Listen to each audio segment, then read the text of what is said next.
Every Night is Game Night, episode 41, Solving Cases and Escaping Rooms.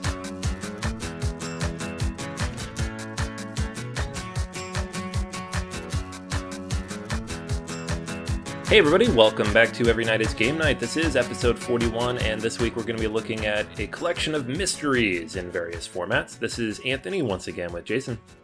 Yo, my peoples, what's up? Okay, so we have a collection of games, actually, that all kind of have a similar idea, theme, basic concept to them. Solving mysteries, escaping different types of rooms, solving puzzles. You get the idea. It's the escape room episode, but we've also got to throw in Sherlock Holmes here because it's kind of the original mystery board game. Yeah, we see this question a lot on Facebook and BGG of, are these games fun solo? So when you look at it, like an escape room is what? Escape room, you take a bunch of your friends, or you do you sign up with a bunch of strangers or whatever it is. It's always a social thing. And I think the same thing is true of these kind of mystery solving things. So you take this piece, I take that piece. And people just kind of ask the question, it's like, is this worth to pick up solo? Is this, am I going to get the same kind of, feeling of, satisfaction? Is the puzzles too hard to do as one person? So we wanted to definitely group these together and really give our thoughts about, whether it's worth picking up these games or not as a solo player. Yeah, it's one that I asked myself several times until somewhat recently. And then I dove in on Sherlock Holmes actually first. And so I think it's a good one because even people who play a lot of solo games are like, I don't know. I mean, it says one on the box, but I don't know. I don't know. That's what we're here for, guys. We know. That's right. we have an opinion. The right one. Yes. Hopefully. So let's start off with Sherlock Holmes, Consulting Detective. Again, this has been around for a long time. The original game, I think, came out in the 70s. I don't know exactly when. I didn't write it down, but it's been out for a long time. The current original game is out of print. So Asmodee owns this. It's not currently in print, but they recently released a new box with the Jack the Ripper mysteries in it. So this is a brand new box of all new mysteries. I think it has a couple in it that are from one of the expansions for the original, but otherwise it's all new stuff. So you have a campaign of the Jack the Ripper mysteries. I think there's 4 of those, and then 6 standalone mysteries. And the basic idea of the game is exactly as it sounds. You are trying to solve cases as one of the Baker Street irregulars. You're not Sherlock Holmes. You're one of his little helpers, and you're actually competing against Sherlock Holmes. You're seeing if you can solve these mysteries faster or better than him. And so every case, what you're going to get is you're going to take all the newspapers that are relevant. So for the standalones, it's every newspaper from the date of the mystery going back. And for the campaign, you'll get 1 additional for each level of the campaign as you move up. Then you're going to get the booklet that goes with that particular mystery, which has all of your leads in it. You have the map of London, which is coded with a special index, and a directory that you get, which is a separate booklet. And then the back of the rule book has all of your informants, which are just basically specific places you can go to get information at all times. And what you'll do is you'll read this story, basically, at the beginning of the specific case that you're looking at, and it will give you a lot of background information, a bit of an introduction, tell you who the client is or who the victim is or whatever it is you're trying to do. And then you basically just go from there. You get to decide which leads are you going to follow, where are you going to go. They usually give you some directions to go, but you don't have to take those directions if you don't want to.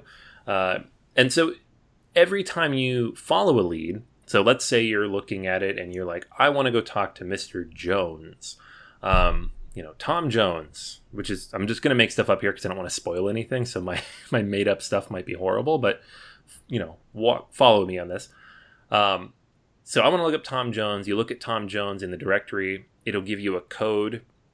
It'll be 32SW, which corresponds to one of the sectors of London on the map. And then you look in the casebook to see if there's a clue or a lead for 32SW. If there is, you read it, get whatever information you can out of it. Take notes. I take notes liberally here, and then you can follow to the next lead. And so you keep doing this. You go and you investigate. You read the newspaper. You review the directory and the map. You can look back at any old leads you want at any time. And you take notes and you try to basically parse this out and figure out as much information about the mystery as you can. And what you're trying to do is, A, solve the crime, but there also might be some ancillary things related to the crime that you also need to know for scoring purposes. Because at the back of the book, upside down, there will be several questions that it asks you that you need to answer. So you will look at those. You'll write down your answers on a separate piece of paper or in there if you want to be strict to make sure nobody ever plays this again. And then once you've decided, okay, I'm done. This is how many leads I've followed, because that's part of your score. So let's say you followed 6 leads. You write that down, you answer the questions, and then you read the solutions. And the solution will tell you, this is what happened, and it's usually from Sherlock Holmes, so he's telling you, this is what I figured out. This is why I'm smarter than you, because I'm Sherlock Holmes. And then you read all that, and you see that, you got the first question right, but the second one you were a little off, the third one you were right, the fourth one you were off, etc., moving down the list. And then you can pull out a score sheet, which is in an envelope at the back of the book, and you can score it based on that. So it'll tell you kind of, you got this many points because you answered this many correct.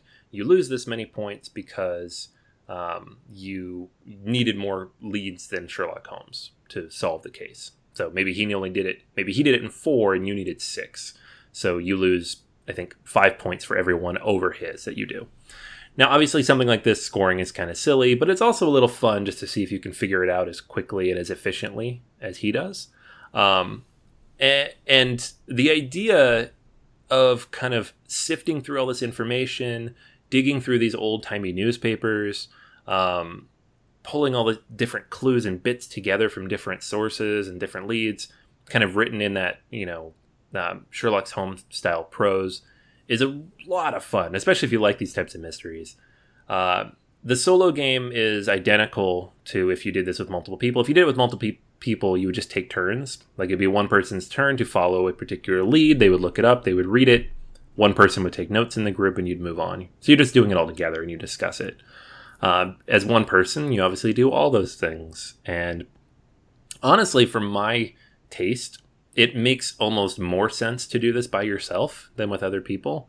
Because if you're doing it with other people, and this is probably just me, or it's probably not just me, but it is definitely me in these situations. Just you. Okay.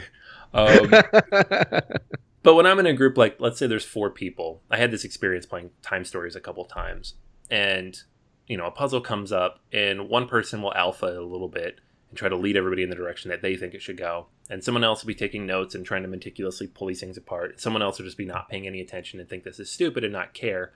And I'll be kind of in the middle, because I'm a slower thinker when it comes to puzzles, and be like, well, I don't know, I'm going to put these together. And then by the time I actually get to a point where I'm like, okay, well, I think if we connect these dots and do this and this, we're like 2 steps further along.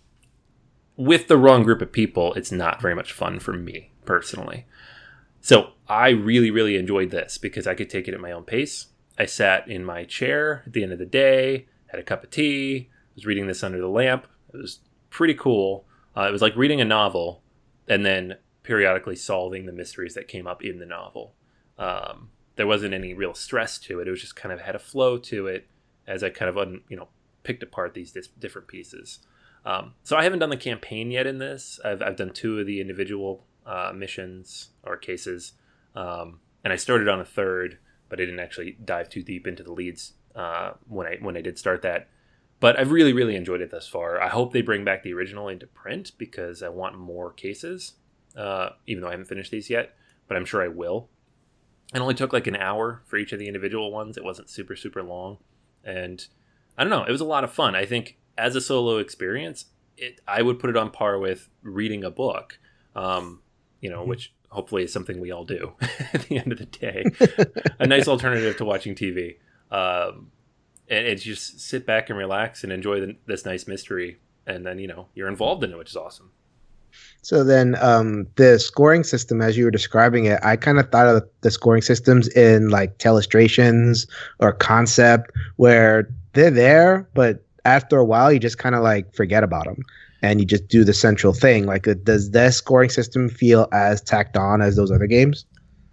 Yeah, it's interesting because scoring in a system where you probably aren't going to play it again never really made sense to me.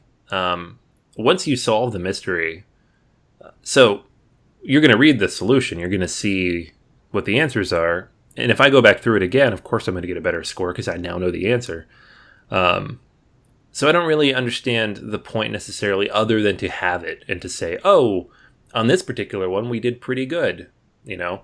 And there are situations like the first standalone mystery in this one, for example, there was two questions that were directly related to the case, one that was ancillary to the case, and then three more that were like almost a separate case that kind of related in its own way to these things. Like, you didn't really need to answer some of these questions, but if you did, you did better. I didn't really feel I did not answer those for the record. I didn't realize I was supposed to. So I'm like, oh, I solved the case. Why do I need these other things? So I don't. The scoring felt a little tacked on, a little wonky, but it's also kind of cool to flip the book over and read it, and then read the really snarky response from Sherlock Holmes saying that you didn't do a very good job. Like, you can just, if you read a lot of those books, you can just kind of imagine what that's like. And then opening that envelope in the back to see how you did. It's kind of fun, but I don't feel like it's necessary. Like, when I logged my play, I didn't write my score down. I just logged that I won, that I solved it. It almost feels like it's a marketing tool where it's like, okay, here's a scoring system. It's a game now. Gamers go buy this. Yeah. It's like it kind of sneaks it in the back door. It's like, we know that's an activity, and we know it's an activity, and we know that that you'll definitely think it's an activity once you get it to the table. But here, we're still going to sell this through the game outlets. You're a gamer. Here it is. Because, if you market something as an activity, that puts it in a different bucket, right? Yeah, it puts it in like a different section of the store where gamers aren't going to go. So it's almost like this is a necessary evil to just kind of get it in the door. I don't know if that's the real answer. Maybe the designer was like, oh, we really need to have these questions and stuff. And that's what this feels like. yeah. I have not played Sherlock Holmes. I'm really looking forward to it, but it sounds like something that I really enjoy. Yeah. Oh, it's fantastic. I think you'd really like it, especially as the theme story guy. I love a good story, but I don't necessarily care if it's in my games. But in this case, I really, really enjoyed it. I think on the scoring front, too, I think part of it is, in this case, it's, we're going to talk about the escape rooms in a minute, but in this case, you can't really lose. You could keep following leads until 1 o'clock in the morning until you solve the case if you want to. And let's say you follow every lead in the book, you're eventually going to figure it out. But with the scoring system, there is at least a loss condition. Whether you care is another thing entirely. It reminds me almost a little bit of the scoring in Lord of the Rings card game, which I never use either, where you either win. Like, for me, that game is like, I beat it or I didn't. I really don't care what my score is because I beat it, right? And I don't care what my score is if I lose. So it's a similar situation here. Like, I either solve it or I don't. And if it goes past 2 hours and I don't solve it, I consider the fact, like, I probably didn't do very good here. I don't know. So yeah, I mean, I think it's nice to have, I guess, just to give yourself a benchmark for. But the fact that you don't know what the benchmark is until it's over is kind of interesting. Yeah. Okay. Cool. So Sherlock Holmes: Exalted Detective. Also, neither of us have played Mythos Tales, but Mythos Tales is supposed to be a Cthulhu version of this. So if people want to look out for that one as well, if this sounds interesting, then we'll just kind of lump that in there as well. Maybe we'll get to that at some point. So I have played over the last couple of weeks a number of escape room games. So there's a lot of them at this point, and it just kind of like took people by surprise how many of these games were developed kind of at the same time and hitting at the same time. So what I did was I played one of a bunch of escape room games from 4 different companies. So it's hard to kind of keep track of them because the titles all sound similar. So I'm going to refer to them more by the publisher than by the game itself. So the first one, and I think these are a little bit older, are by ThinkFun, the company ThinkFun. They're called Escape the Room, and then it's : whatever the scenario is. So I played The Secret of Dr. Gravely's Retreat. There's one by Spin Master. Spin Master is Escape Room the game. So yes, Escape the Room and Escape Room the game. Keep that one straight. You know? So those two are boxes. So there's a whole bunch of stuff in the box. I'll tell you how that works in a minute. The games that have been getting a little bit more buzz, especially this one called the Exit series by Cosmos, because they were just nominated for the Spiel des Jahres. And spoiler, deservedly so. They're really, really good games. But this is a very, very small box. Generally, a deck of cards and maybe like a few props, but it's definitely card and book based as opposed to kind of this bigger box of stuff. And then the newest one to hit, this one just came out as we're recording this on like June 6th. This one just hit on June 1st. This is Space Cowboys Unlock. I played the formula. And there's a couple of other those in that realm. So how do they play? First thing, I just got to get this out of the way. The theme in some of these things is just laughable to the point of lunacy. I mean, anybody who's been in an escape room, it's basically the same. Like all these things do it the same way. You somehow get locked in a room. You get locked in some sort of inescapable scenario, and and it's set up so that you have to solve a bunch of puzzles in order to get out. And the puzzles are usually linked to unlock this door or whatever it is. So then with so much content, there's only so many ways that they can lock you in a room. So there's going to be something, right? You're running in the jungle and you fall into a pit of quicksand into a room, and you have the notes of an astrophysicist laying there that will help you get out of the room. It's like, what am I reading? There's some guy whose job it is to come up with how you got stuck in the room. I mean, it's just crazy. You'd think after a little while. But yeah, so obviously you're not going to come in here for the theme. Maybe you might get a little bit of a laugh out of it. And I will say the Think Fun game, Escape the Room, it actually had a little bit of a story to it. They put a little bit more effort into the, kind of getting you from A to B to C in the story, but whatever. For the most part, you're there for the puzzle solving. So how does each game approach puzzle solving? Every game does it a little bit differently. Not differently enough where they're completely different games, but they all kind of have their take on it. So the Think Fun game, Escape the Room, and the Spin Master game, Escape Room, the game, they both were bigger boxes, and the way they handle it was with envelopes.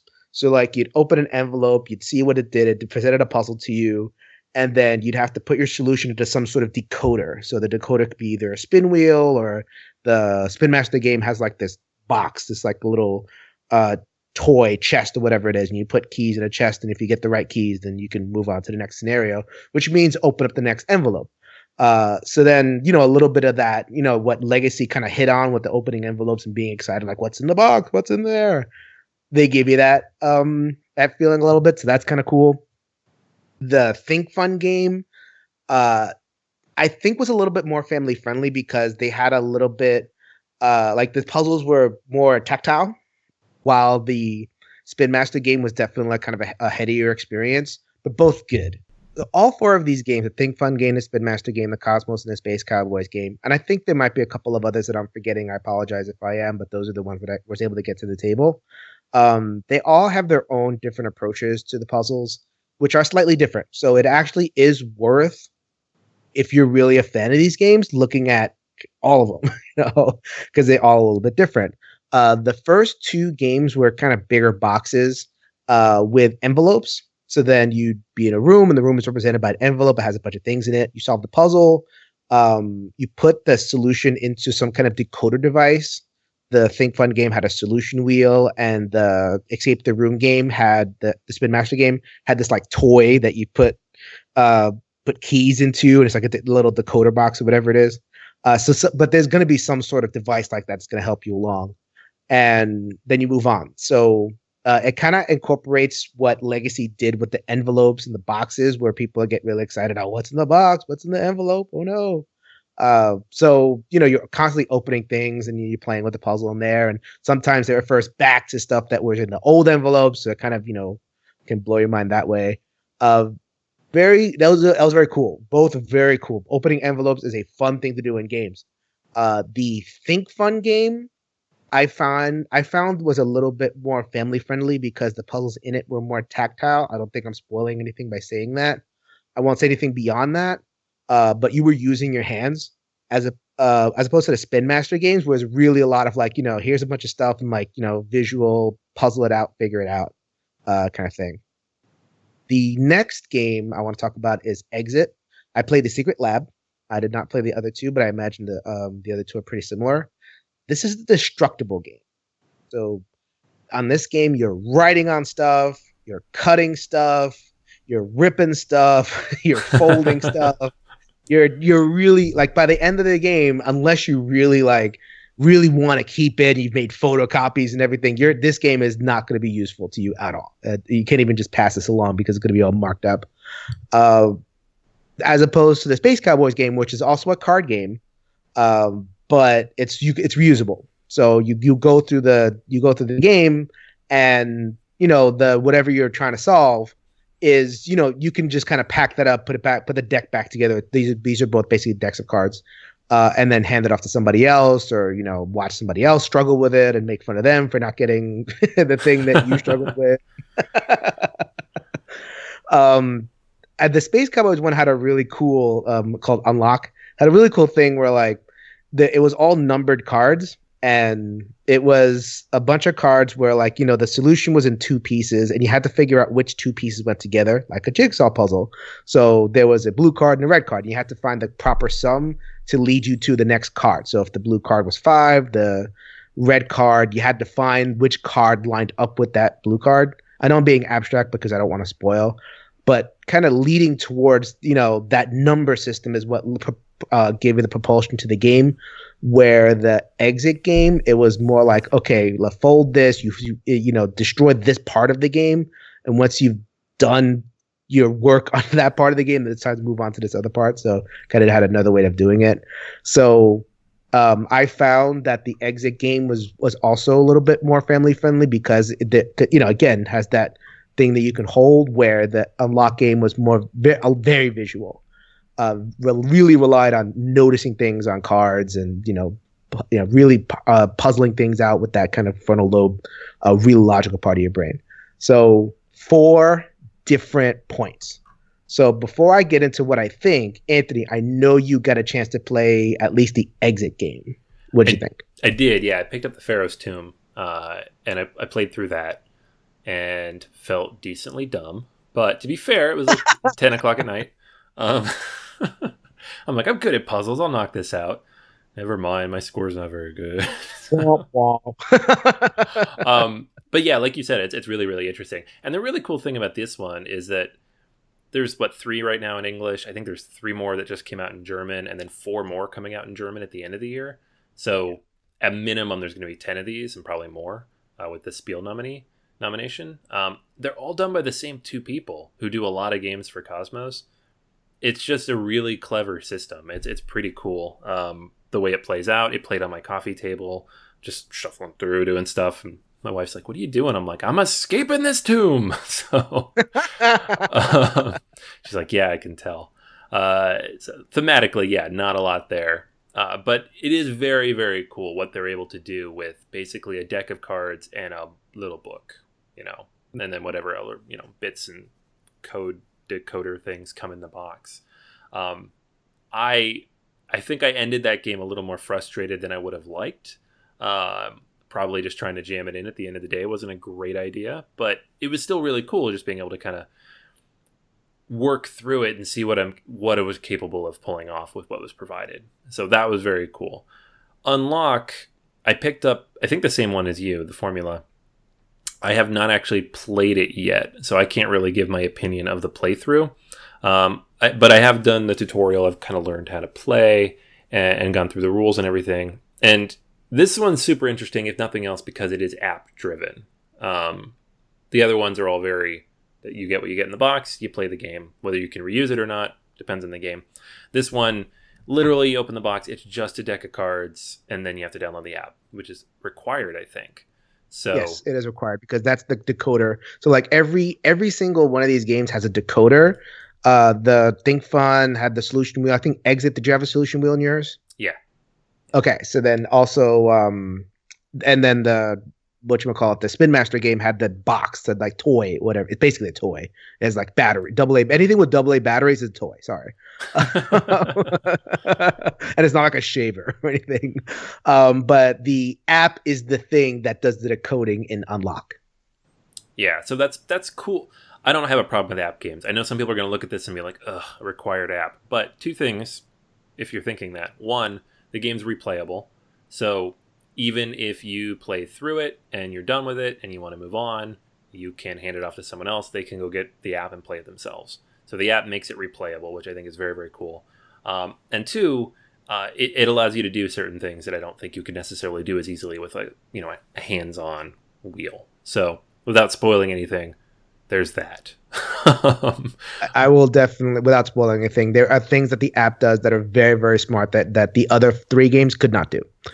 But at the same time, so does Exit. Like there are certain things that the Exit puzzles do because you can destroy it, that there are puzzles that cannot be pulled off in the other things. I think all of them bring their own kind of thing to it, which is at the end of the day, I didn't encounter, 4 publishers, 4 different games. I did not encounter a bad one. Mm-hmm. Like I did have that sense of frustration of, I'm really stumped about this. And that, once I kind of discover the clue either by solving it or like looking it up because I'm dumb.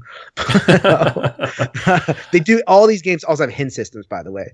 So every single one of these games has some sort of hint system, which, so don't even, if you're just along for the ride, you want to experience it, but you're intimidated by all these puzzle solving, you will be carried along. Either the hints are in the app or the hints are kind of, they have this device for it inside the box or whatever it is. So don't worry, you'll be good. In fact, 1/3 of the cards in Exit were hint cards. Yep. So and I used a third of those. So. I think we had like 13 discrete puzzles. We used like 2 hint cards. We did, me and my buddy did pretty good. I played some of them solo. I played some of them in a pair, and I played some of them in a party.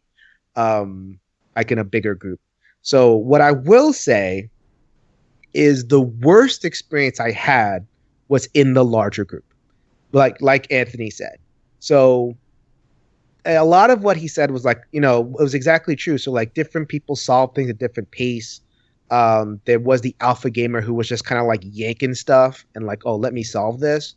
And a couple of the games, especially the smaller card games, but the other games that also had like maps that you looked at, whatever it was always very small. Like it wasn't this big giant thing that a lot of people can do, can look at the same time. Like I'd love to see like, a system where you could kind of project on a wall, whatever the solution is, so that everybody in the group can kind of look at the same thing. They don't do that. So like you have this little tiny map, say, right? I'm thinking of the Spin Master game. The Spin Master game had a couple of maps in it. It's not that big. I mean, it's probably a foot by a foot. And imagine a bunch of heads kind of peering over it and like, okay, I got to turn it this way and this way. It was just kind of like, and in theory, like, you can get this person could solve this thing and this person could solve that thing. And when I played in a pair, that was great. So we all kind of split up. We each had our different kind of good things we were good at. So I definitely, if you get at somebody who you're really simpatico with, like, a spouse or a best friend or brother, or whatever, or sister, whatever it is, this could be really great. And I think that's probably the best way to play these is with somebody like one other person who you're simpatico with. But solo, I think these games are more than good. Like Anthony compared Sherlock Holmes Call Detective to a novel. I'd say that this game is more like a Sudoku puzzle, but with a lot of bells and whistles. Like a Sudoku puzzle plus, double plus, or whatever it is. And it's not an accident. Like these games grew out of escape room games that are on video games. So like I'm thinking of The Room. There's The Room 2, and The Room 3, which were really beautiful escape room games. That's all you did in those games was like solve puzzles and do whatever. And there's a lot of like cheaper, crappier versions that are out there that you can get from multiple platforms. And I'm wondering, so, all right, so I'm going to go on a little bit of a soapbox rant over here. I hope you don't mind, Anthony. We're here for. I think he minds. Do you Yeah, mind? I'm muted because I care. No, no. Oh, I think that was Anthony's way of saying, here's the runway, man. Go for it. So, okay. So here's my kind of thing with this stuff, right? Um, there's this idea that board games are social, like they have to be social. I've heard this on Dice Tower videos. I hear this at conventions. I hear this, people kind of talking about forums like this solo thing is weird, um, and game like playing games like this where the experience is kind of theoretically where the default assumption is you'll have more fun in a group, but meanwhile both Anthony and I have played it, really enjoy it, and we enjoy it at the 1 and 2 player counts, like, and more than like the bigger groups. That just kind of tells me, it's like, where did this come from? Like, is it just because the games of yesteryear, like the Saris and the Parcheesi's and all those crappy games, those were social? So now now board games nowadays have to be social. Is it just kind of this residue of stuff? I don't. It drives me kind of nuts, right? Because what happens is the board game should be social idea is so rooted that I think that that's a big part of what creates the solo player stigma, right? And we've talked about the stigma before. A lot of other podcasts have dealt with the stigma of like, oh, if you're a solo player, there's something wrong with you. Like you're antisocial, you hate people. Or what really gets me is when someone makes like a quote unquote playing with myself joke. It's like, oh, I'm a solo gamer. I like to play with myself. Oof, that is like, nothing gets me angrier. Like, and it's like you're relating to this thing that I love to like masturbating, and then like that drives me absolutely nuts. And and it's all from this idea that board gaming has to be social, and I just like it really. So what really gets me, like, not just the joke of it itself, and like it's very stigmatizing, it's very like kind of down-putting. What really gets me is like every time a cool new innovation comes out in our board gaming world, and we've had a lot in the last couple of years, we've been really blessed. So I always see a post that's like, is this good for solo? Is legacy good for solo? Is time stories narrative good for solo? Are these escape rooms good for solo? Are these solving cases then good for solo? Like, as if we assume that the game is built for multiplayer, and we're just kind of like horning in, hey, seat at the table, is there room for us? Is reading books good for solo? Is doing Sudokus, doing puzzles good for solo? Are playing video games good for solo? Yes, yes, and yes. So where did that break come from? That like all these things that we do for solo and have a really great time with it, all of a sudden when it comes to a board game, it's playing with ourselves. I find I'm sick of it. Like it's all I can stand, and I can't stand no more. I would love to get seriously. I'm just revealed my age. People who are I just kind of let out dog whistle for anybody who's above like 30. People that are under 30 are like, what the hell did you say?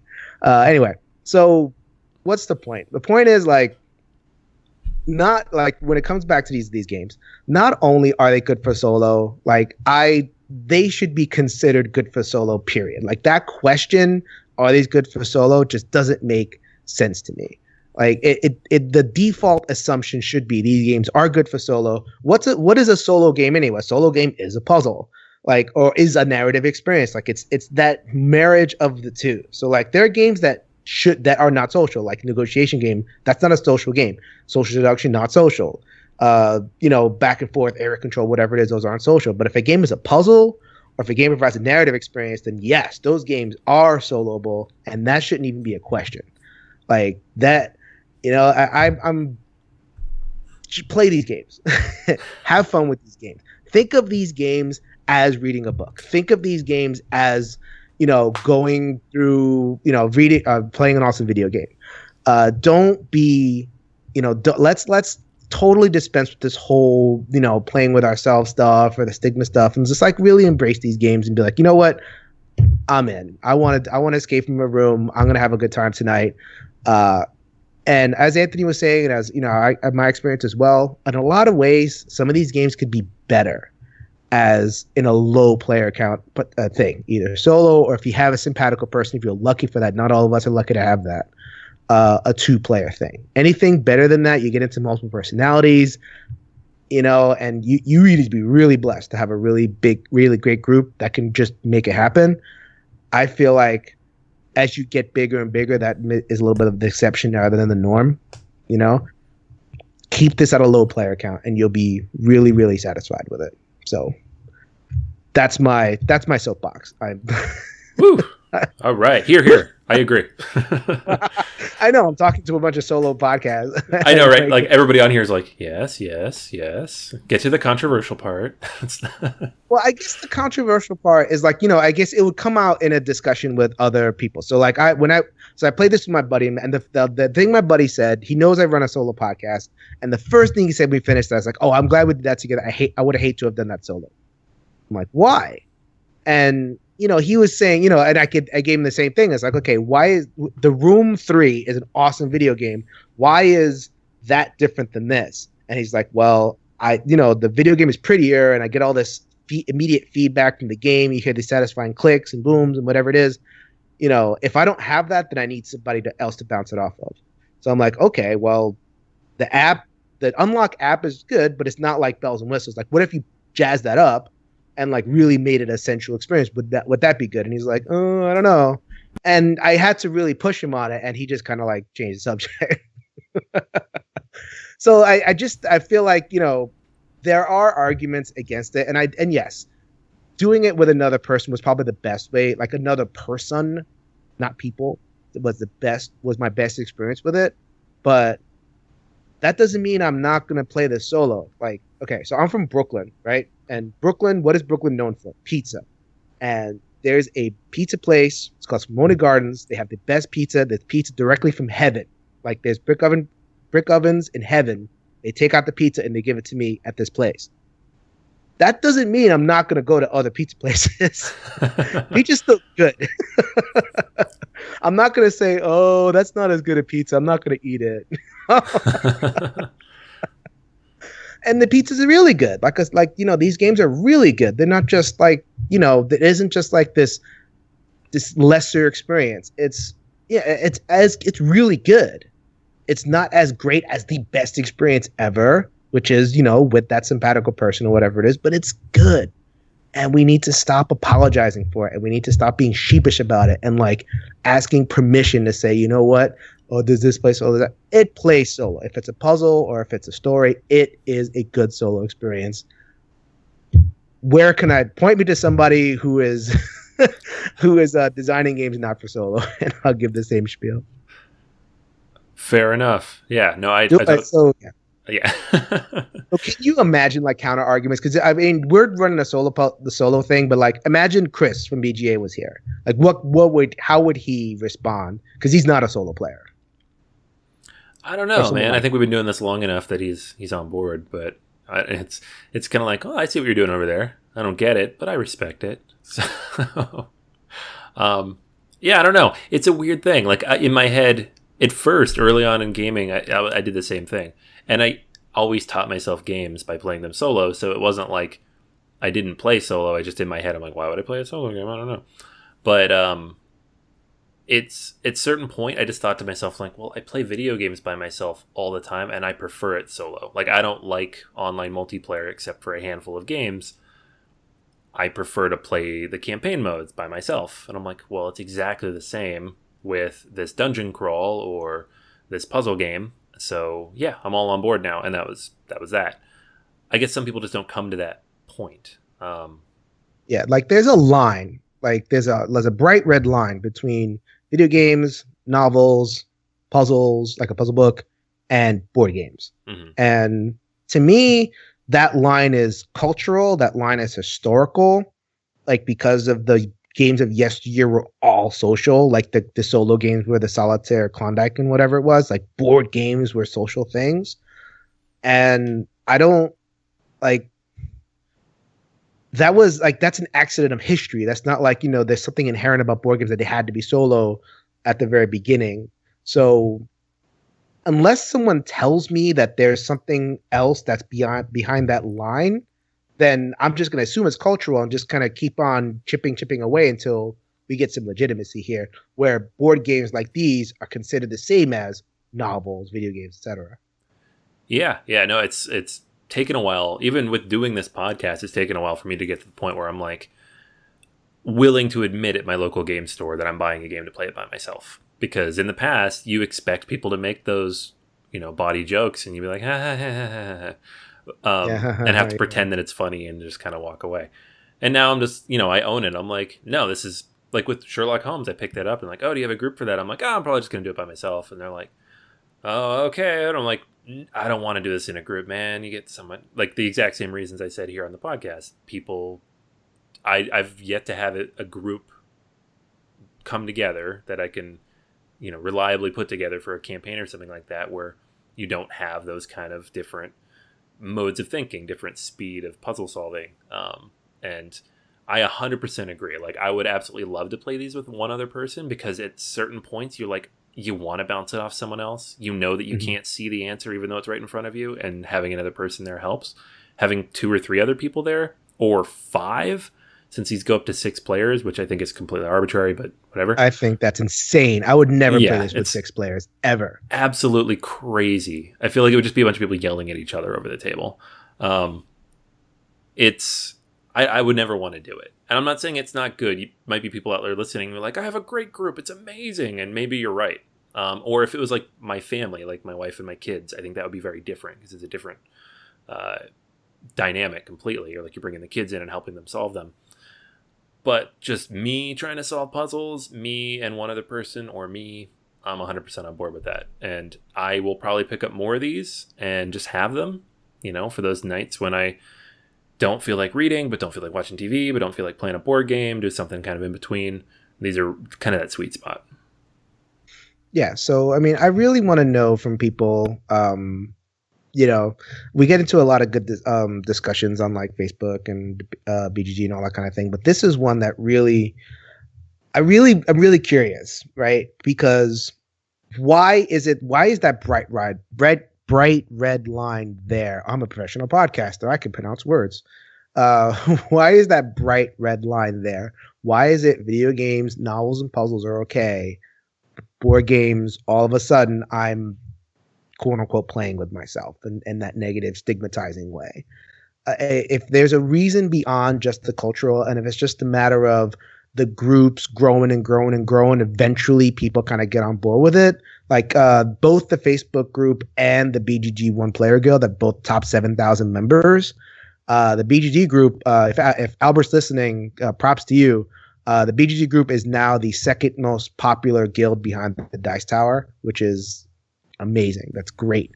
So if it's just a matter of getting that solo experience closer and closer to the mainstream, and then eventually people kind of consider board games as the same thing, in that, not just like separated from those other things, but like, of a piece with them, then that's the direction in which this goes. Unless someone really does have a thing that says, board games are different. I can't imagine that would be, but I'm open to hearing about it. So that is the challenge. And in absence of that, let's keep pushing until we get solo games and get that stigma and get those, stupid jokes just out of our hobby. Get out. Be nice. Oh, man. All right. So next time we got to find another genre of game so we can crack it open and break those stereotypes down. Exactly. We need to on different fronts. We did our legacy episode. We have the solving stuff episode, and what's next? The ultimate challenge: social deduction by yourself. No. Actually, solitaire RPGs would be a good one. I know people do some solitaire RPGs, but that's we'll see about that. Anyway, that sounds like an episode. There's some interesting stuff going on out there where people are trying to build those, though. I'd be interested to talk about some of those systems that people are putting together. Mm-hmm. All right, guys. Cool. But for this one, though, for this episode about escape rooms and Sherlock Holmes, that's going to be everything. If there are... So we talked only about a few of these. Obviously there's other games that have similar mechanisms. There are different versions of the different escape room games we talked about. There is different versions of Sherlock Holmes and even other games like Mythos Tales we talked about that use similar mechanisms. So if there are other ones that we didn't mention that you feel deserve a shout out, let us know. We'll make sure to mention that in the future, or check it out, because these are games that we both really enjoy. And make sure you stop in, and further this conversation. I think it's an important one to have and a fun one to have. On the Solo Board Gaming group on Facebook, on the Board Gamers Anonymous Facebook page or the website, any of those places, post a comment, let us know what you think, and we'll jump in there and kind of keep the conversation going, because I think it's an ongoing one and one that's going to come up again plenty of times in the future as new genres kind of become the hotness moving forward. So anyways, that's it for this week's episode. Make sure, again, you do hit us up on Facebook. We're on Twitter at BGA Podcast, at ENGN_podcast. We are on Board Game Geek. We have a guild there at 1735. You can find us at all those places. Make sure you reach out to us if you have any questions, suggestions, thoughts, feedback, etc. And, just let us know what you think. And if you haven't yet, too, hop on the iTunes Store or the Apple Podcast app and leave us a quick rating. Let us know what you think. Share your thoughts and your 5 stars, please.